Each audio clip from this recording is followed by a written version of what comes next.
Hello, and welcome back to the Puck Monkey channel. Today I'm going to be talking about the 2009 draft, and I'll be doing a redraft at the end of the video. So these were the top 10 picks. With the first overall pick, the New York Islanders selected John Tavares. Second overall pick, Tampa Bay Lightning selected Victor Hedman. Third overall pick, Colorado Avalanche selected Duchene. The fourth overall pick, the Atlanta Thrashers, now Winnipeg Jets, selected power forward Vander Kane. With the fifth overall pick, the LA Kings selected Braden Shin. With the sixth overall pick, the Phoenix Coyotes, now Arizona Coyotes, selected Oliver Ekman-Larsson. With the seventh overall pick, the Toronto Maple Leafs selected Nazem Kadri.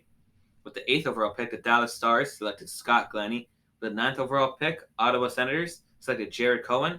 And with the 10th overall pick, the Edmonton Oilers selected Magnus Tavares. These were your original top picks in the top 10. Only one player in the top 10 remained with his team, Victor Hedman. Welcome to everyone else. Tavares was granted exceptional status in the CHL. Only 5 other players were granted exceptional status: Aaron Ekblad, Connor McDavid, Shane Wright, Sean Day, and now Michael Misa, who was selected to be first overall in the 2025 NHL Draft.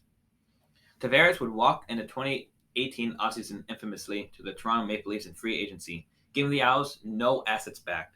It was basically like a backstab to the under organization.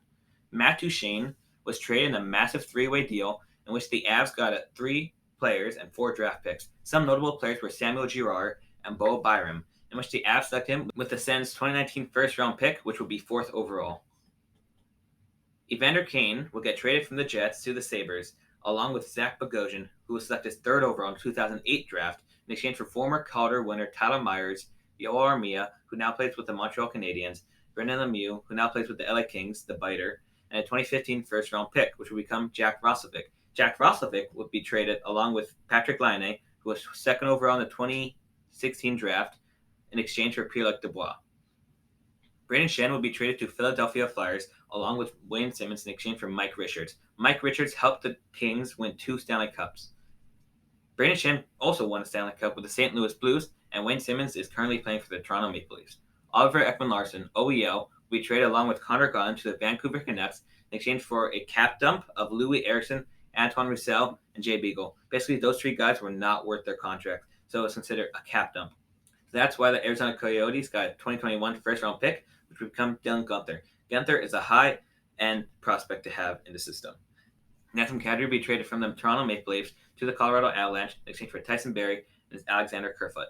Nazem Kadri is currently a free agent, while Tyson Barrie left in free agency to the Edmonton Oilers and is there right now, while Alexander Kerfoot is still with the Leafs. Nazem Kadri helped the Colorado Avalanche win the Cup just last season.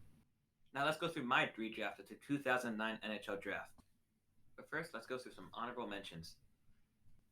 OEL. Although he has been on a steady decline, OEL had a great season in the 2015-2016 season, scoring 21 goals, 34 assists for 55 points in 75 games, which would give him 9th in Norris voting.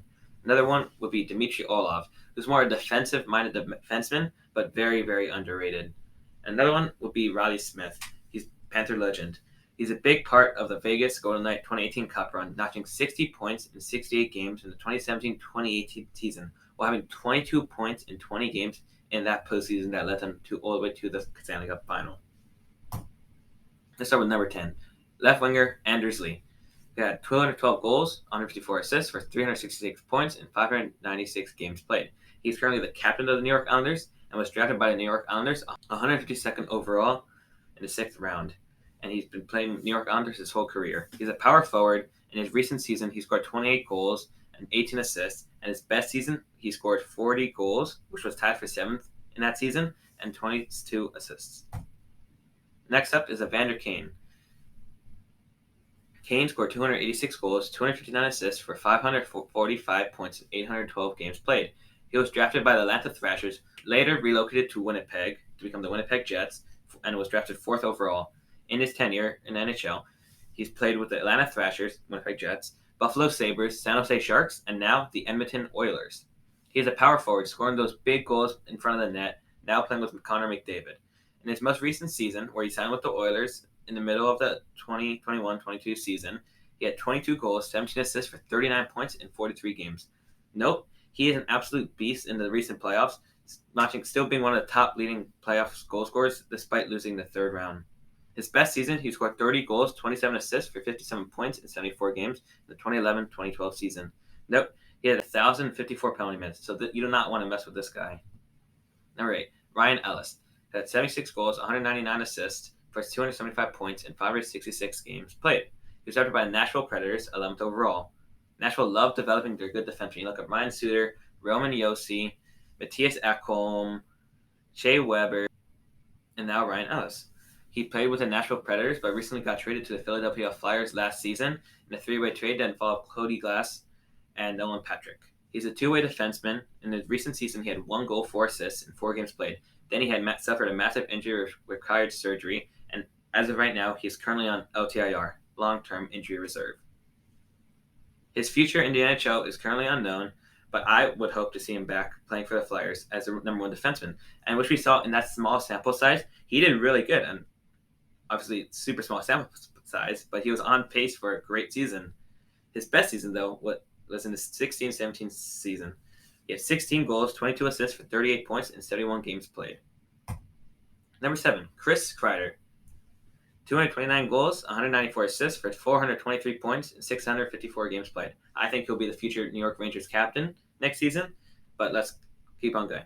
He was drafted by the New York Rangers 19th overall and played his whole career with the Rangers. He is a power forward. His most recent season, which is also his best season, he scored a whopping 52 goals, which was 3rd all-time, and 25 assists for 77 points in 81 games played. In the playoffs, he scored 34 goals and 21 assists and 55 points in 100 games played. Yet again, he's another power forward who loves scoring his deflection and rebound goals. They may not be impressive goals like you see from Connor McDavid or Austin Matthews, but they're goals nonetheless. Number 6, Braden Shin. 219 goals, 305 assists for 524 points in 776 games played. He was drafted by the Kings, 5th overall, played with the Kings, then the Flyers, and now the St. Louis Blues. The reason I put Shen over Kreider is because Chen had a more consistent career. You look at his point totals, they have been very close in that 55 to 70 point range, basically his whole career. His most recent season, he had 24 goals, 34 assists for 58 points in 62 games. In my opinion, if he was healthy those whole games, this would become his best season. But nonetheless, his best season was 28 goals, 42 assists for 70 points in 82 games in the 17-18 season. He also won the Stanley Cup in the 2019 playoffs with the Blues. Number 5, Nazem Kadri, who scored 219 goals, 293 assists for 512 points in 739 games. I give Kadri the edge over Chen because I feel like Kadri plays a lot more on the edge in that sense, and he's a very nasty player. I know he got in suspensions in the past, but I look at this recent playoff, and that's what, in my opinion, put him over the edge. Nazem Kadri is a playmaker. That's how I best describe him, with a nasty attitude. You do not want to mess with this guy. His recent and also his best season, he scored 28 goals, 59 assists for 87 points, which was 19th in the whole league last season, in 71 games played. In the playoffs, he had 19 goals. In his career playoffs, he had 19 goals, 25 assists for 44 points in 52 games played. Just last season, he won a Stanley Cup with the Colorado Avalanche. Number 4 is Matt Duchene, who had 294 goals, 394 assists for 688 points in 905 games played. He was drafted by the Avs in 3rd overall. Played with the Avs, then the Sens, then he was a Columbus Blue Jacket legend, played only like 18 games and 10 games in the playoffs, and then signed with the Nashville Predators to a long-term deal. For a good 2 seasons, Matthew Shane's $8 million contract was like an absolute horrible contract, but now, in his recent, which became his best season, he scored 43 goals, which was 8th in the NHL last season, and 43 assists for 86 points in 78 games played. In the playoffs, he had 10 goals, 15 assists for 32 games played. Number 3, John Tavares, JT91. 391 goals, 504 assists for 895 points in 949 games played. Drafted by the Islanders, 1st overall, played with the Islanders, and now Toronto Maple Leafs. He's captain of the Leafs, as you can see.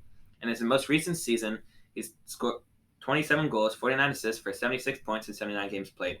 His best season, he scored 47 goals, which was 3rd in the NHL, and 41 assists for 88 points in 82 games in the 2018-2019 season. As a Panther fan, I did not like playing against John Tavares. His net from presence goals have haunted me for the longest time now. Number 2, Ryan O'Reilly. You might be wondering why Ryan O'Reilly over John Tavares. I think, in my opinion, Ryan O'Reilly's defense gives him the edge over John Tavares. Ryan O'Reilly in his career scored 240 goals, 432 assists for 672 points in 938 games played. He was drafted also by the Colorado Avalanche, 33rd overall in the second round. He played with the Avs, then the Sabres, and now the St. Louis Blues. He's a two-way center. In his most recent season, he scored 21 goals, 37 assists for 58 points in 78 games played. His best season saw him score 28 goals, 49 assists for 77 points in 82 games played. He won the Stanley Cup in 2019. He won a Selke Trophy for the best two-way player, meaning he has really good defense while also having a lot of good offense in the 2018-2019 season. In the 2018-2019 season, he won a Conn Smythe as playoff MVP in 2019. He won a Lady Byng for most gentlemanliest player in the 2013-2014 season. At number one, if I were to do a redraft, I'd draft Victor Hedman first overall. He had 134 goals, 469 assists for 603 points in 898 games played. He's a cornerstone of what could be the Tampa Bay Lightning dynasty. He was drafted by the Lightning second overall and played with the Lightning his whole career. He's a two-way defenseman, and in his recent most best season, where he's 31 years old, he scored 20 goals, 65 assists for 85 points in 82 games played. He has shown no sign of regression just yet. In the playoffs, he had 107 points in 155 games and was always a crucial cornerstone of their two cups that they won in 2020 and 2021. He also won the Norris Trophy as the best defenseman of the 2017-2018 season and a Conn Smythe in the first Stanley Cup. In my opinion, I would draft Victor Hedman 100 times over any other players in the 2009 draft, just for what he has done to the Tampa Bay Lightning franchise. Who would you draft first overall in the 2009 draft? Tell me in the comments down below. Don't forget to like and subscribe, and I'll see you next time.